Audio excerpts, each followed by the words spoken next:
The Entrepreneur's Library, episode 154. Welcome to the Entrepreneur's Library, the only book-centric podcast that reviews all the top-selling business books and shares authors' perspective firsthand. This is your resource to finding the next great book that will enable you to grow personally and professionally. Welcome your host, Wade Danielson. Thank you for joining us on the EL. Today we have Michelle Seiler-Tucker, author of Sell Your Business for More Than It's Worth. Welcome, Michelle, and thank you for joining us on the Entrepreneur's Library. Thank you, Wade. It's a pleasure to be here. Thank you for having me. Absolutely. Before we take a deep dive into your book, will you take just a moment to introduce yourself and tell us just a little bit about you personally? Sure. I'm Michelle Seiler-Tucker, and I've always wanted to write, even since I was a little girl. I was not your typical little girl. At the age of 10, I was, most girls were playing with their dolls and their girlfriends, and not me. I was walking around with a notebook and a pen, asking everybody 100 questions and writing their answers down in my notebook. And then I would write short stories based upon what they would say. And my mother had always hoped or wished I would be the next Barbara Walters. But, obviously I didn't turn out to be Barbara Walters. I turned out to be the leading authority on buying, selling, and fixing businesses. The main motivation for writing my book is I've always wanted to write, since I was 10 years old, number one. Number two, I've been selling businesses for years. And I've sold hundreds of franchises and businesses.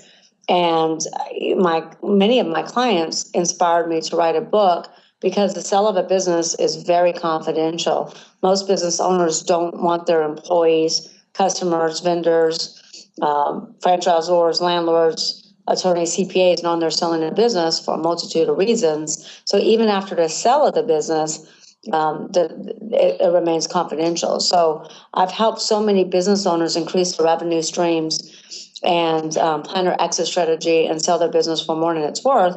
But unfortunately, I haven't been able to tell very many people. And I thought this was a way to reach out, let people know what we do. And not only that, but 8 out of 10 businesses will not sell for a multitude of reasons. And there's millions of baby boomers planning their exit strategy. So I wanted to write a book to educate these baby boomers and other entrepreneurs wanting to sell their business that you need to build your business to sell. And there's a lot of things that you need to do before you put your business on the market. And the biggest mistake business owners make is they do not plan their exit strategy. So that was the entire purpose of my book, is to let people know who I am and what I do, but most importantly, educate entrepreneurs to plan your exit. Excellent. Well, very good. Well, thank you for sharing that. Now, let's take a deeper dive into the book itself, Sell Your Business for More Than It's Worth, which was made available for purchase not that long ago, actually April of 2013. And Michelle, we're going to move quickly, but we're here to cover the top questions that our listener/future reader would like to get answered. And the first one you've touched upon a little bit already, but maybe we can even go a little bit deeper. And that's, what was the inspiration behind writing Sell Your Business for More Than It's Worth? Well, the main thing, again, is that, like I said, 8 out of 10 businesses do not sell because the business owners have not, most business owners do not plan their exit strategy, and the best time to sell your business is when your business is doing well. Many business owners wait till a catastrophic event has occurred, such as divorce, health issues, partner disputes, etc., to sell their business. And that's the worst time to sell your business because the business is typically trending downward, not upward. So the best time to sell your business is when your business is doing well.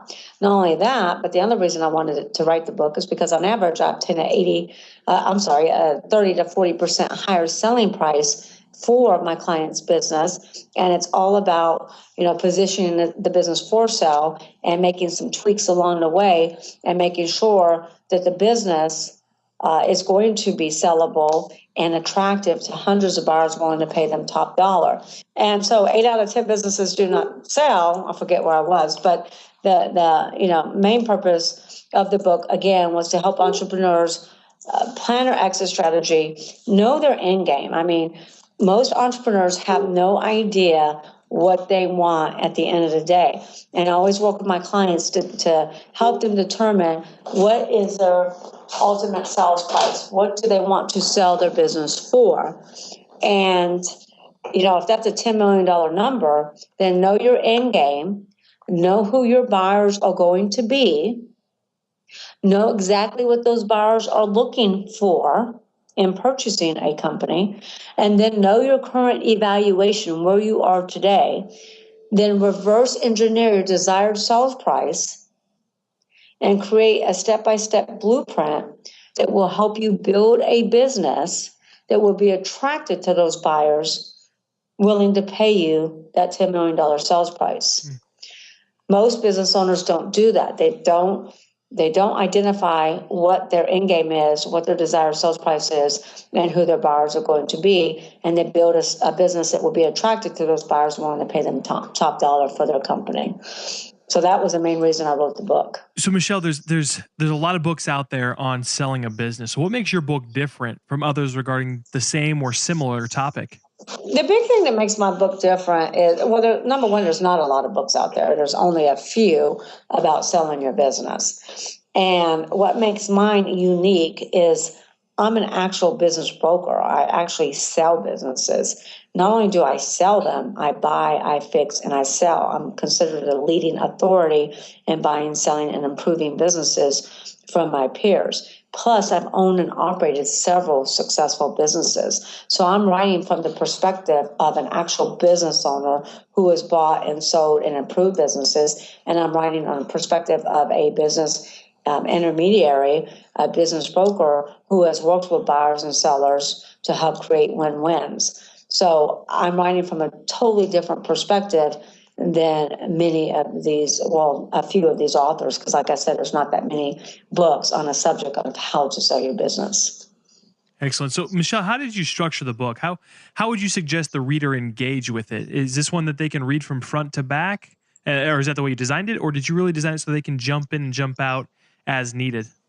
You know, I've heard from many of the readers that I designed this book to be very user-friendly and very easy to read. You know, I didn't want to make it overcomplicated.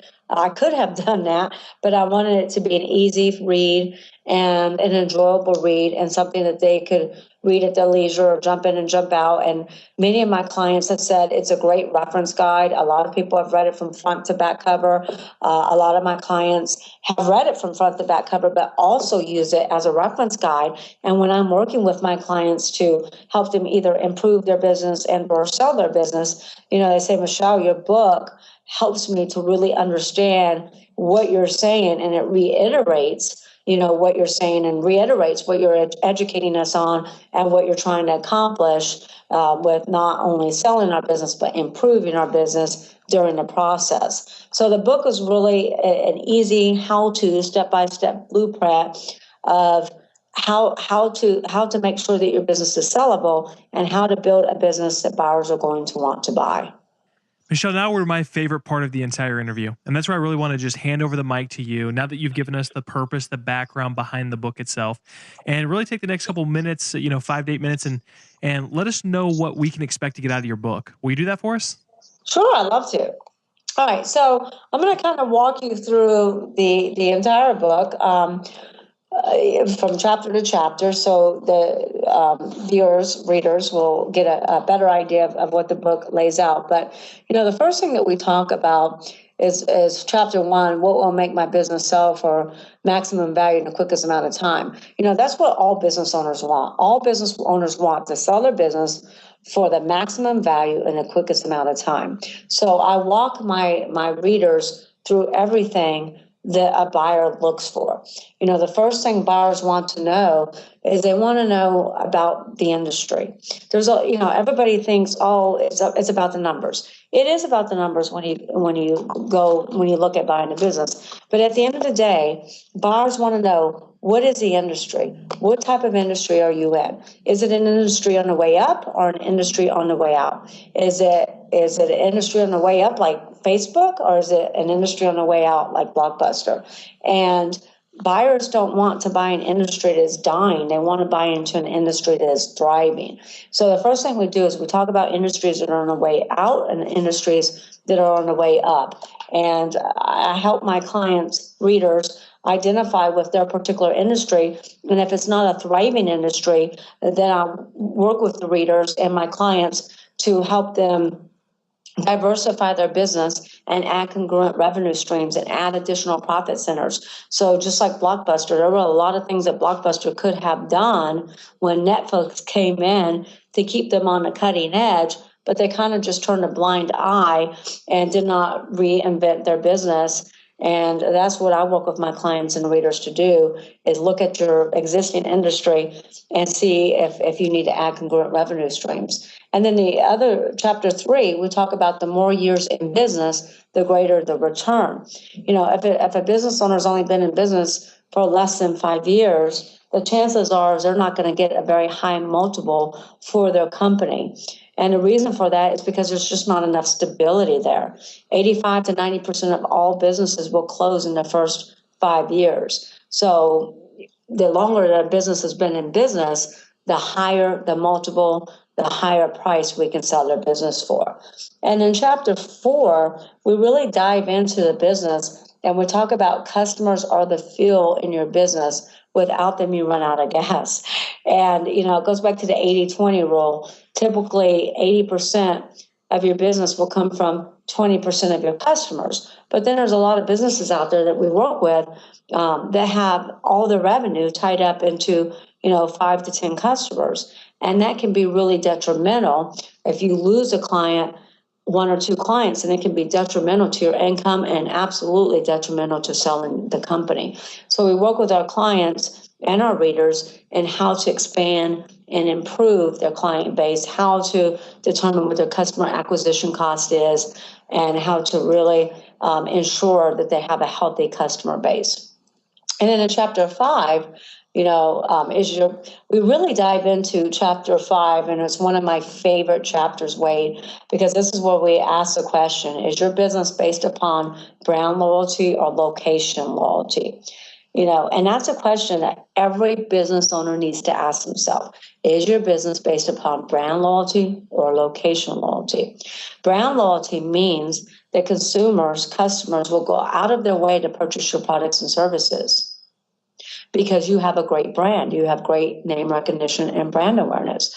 Whereas location loyalty means that customers are coming to your business because you have a convenient location. But if you were to lose that location or lose that lease for whatever reason, it will be detrimental to your business. So we work with our clients to help them to build their brand. There's 5 levels of branding.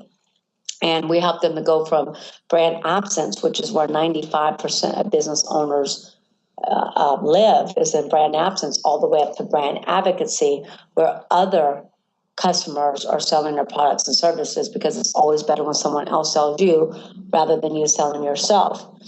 And then chapter 6, we talk about, are you selling a business or a job? And Wade, this is crucial because unfortunately, many business owners think they have a business. But what they really have, Wade, is a job in which they go to work every day.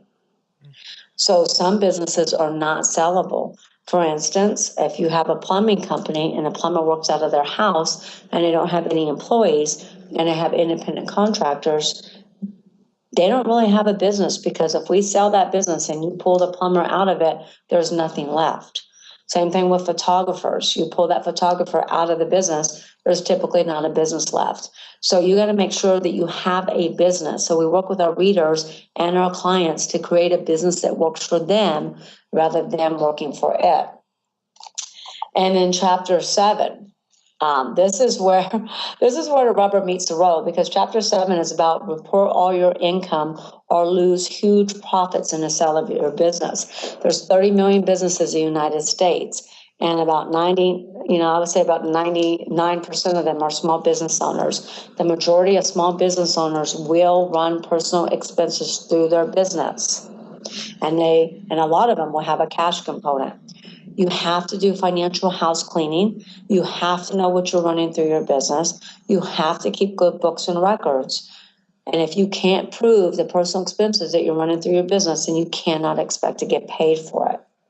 So this is a very difficult process, and where I come in to help my clients determine what they're really making in their business and help them do financial house cleaning.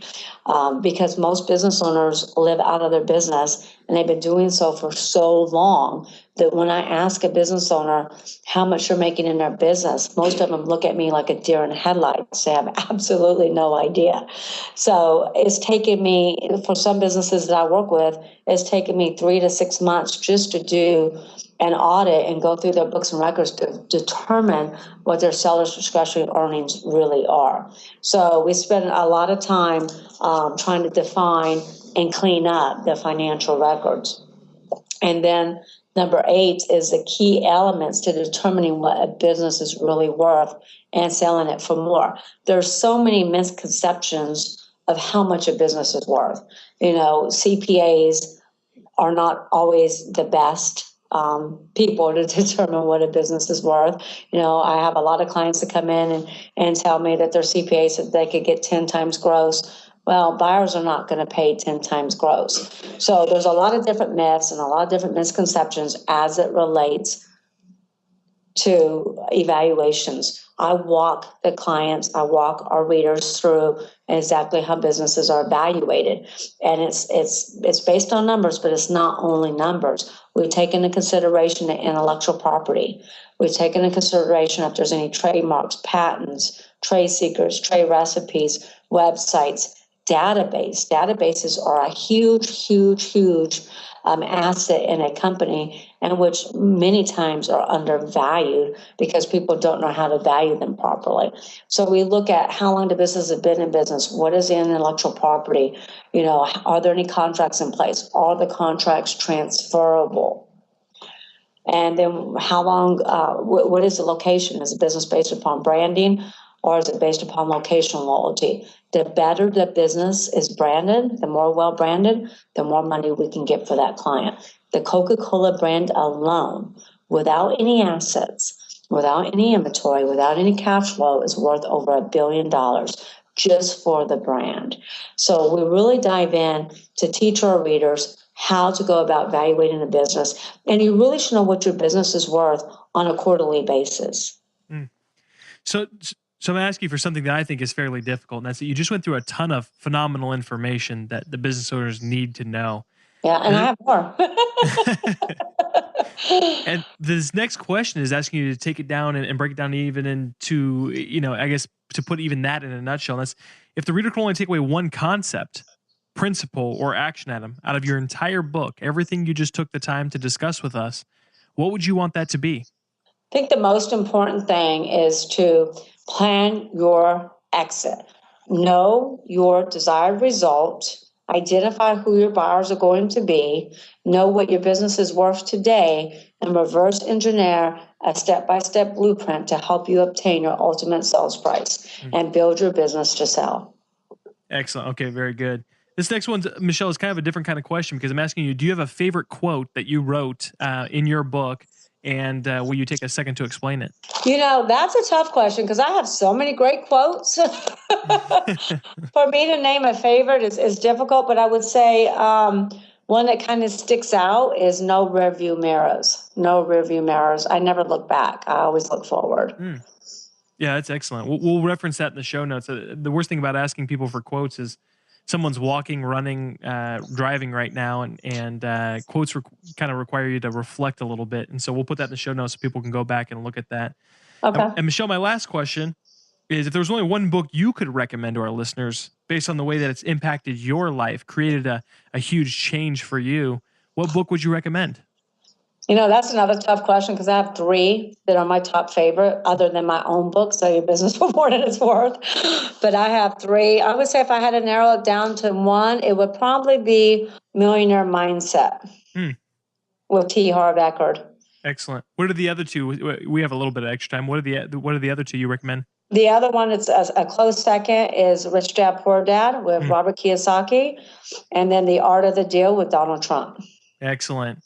That might be the first time The Art of the Deal actually got recommended on here after 154 interviews. That might be the first time, which is somewhat surprising. Rich Dad, Poor Dad, I've gotten a ton. And Millionaire Mindset, I think has come up once or twice. But no, that's phenomenal. I'm glad that we asked you for the additional ones. That's Yeah, always and interesting. Think and Grow Rich is another great one with Napoleon Hill. That's my all-time favorite. Everyone. Yeah, well, I was a contributing author for Think and Grow Rich Today. Oh, really? Yes. Wow, that's fantastic. I just talked to Greg S. Reed yesterday, and I guess is that what he would be considered? He writes, thoughts or things. He writes a lot of that different kind of stuff. I know Greg S. Reed. I like him. He's a great Oh, guy. yeah, he was a ton of fun. He was a ton of fun to have on and talk about his book. But Michelle, the last thing I do want to talk about is before we depart, can you recommend the best way for our listener / future reader to get more information on you and your book? Sure. Probably the best way is to go to Michelle Tucker International. I'm going to give out 2 websites if that's okay. Yeah, definitely. MichelleTuckerInternational.com and betterbusinessbrokers.com and MichelleTuckerInternational.com. Perfect. And Michelle, same thing. We'll put those in the show notes so that those that are mobile right now can go back later and check those out. But thank you so much for coming on and sharing your book with us. Thank you. Thank you for having me. I appreciate it. Thanks again for listening in today. If you'd like more information on Michelle or her book, Sell Your Business for More Than It's Worth, check out the show notes at the elpodcast.com. Looking for your next book idea? Head over to the elpodcast.com. Where Wade shares his amazing resource, the top 10 business books recommended by over 500 entrepreneurs with you for free. That's the elpodcast.com. Till the next time, keep it on the EL.